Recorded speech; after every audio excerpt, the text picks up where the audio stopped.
In other news then, India has made it clear that the Indus Waters Treaty in its current form cannot continue.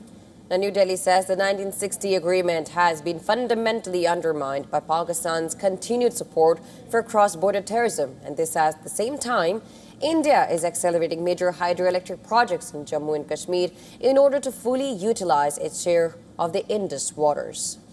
Well, according to sources familiar with the matter, New Delhi's position, who are familiar of New Delhi's position told WION that Indus Waters Treaty in its present form will not function again and made it clear that staying in this treaty is not in India's interest. The sources even told WION that Pakistan has breached the very foundation of the agreement through continued cross-border terrorism. India placed the treaty in abeyance in 2025 following the Pahalgam terror attack, which was carried out by Pakistan-trained terrorists. Officials now say a return to the pre-2025 framework is highly unlikely.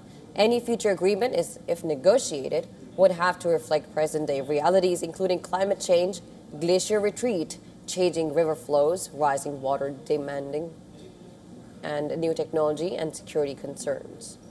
The treaty brokered by the World Bank in 1960 allocated the waters of the Indus River system between India and Pakistan. But India now describes the agreement as lopsided and no longer workable. Sources state that any movement depends entirely on Pakistan taking credible action against cross-border terrorism. Meanwhile, India is moving ahead with plans to still fully utilize its share of the Indus waters. The 624-megawatt Kiru and 1,000-megawatt Pakardur hydroelectric projects are expected to be commissioned this year.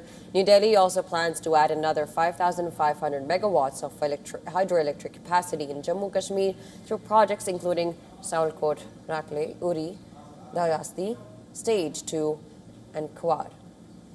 Sources also pointed out that Pakistan has objected to more than 70 Indian water projects while failing to modernize its own water infrastructure. In fact, despite the treaty remaining in abeyance, India says that it shall continue sharing flood data with Pakistan through diplomatic channels as it did last year too.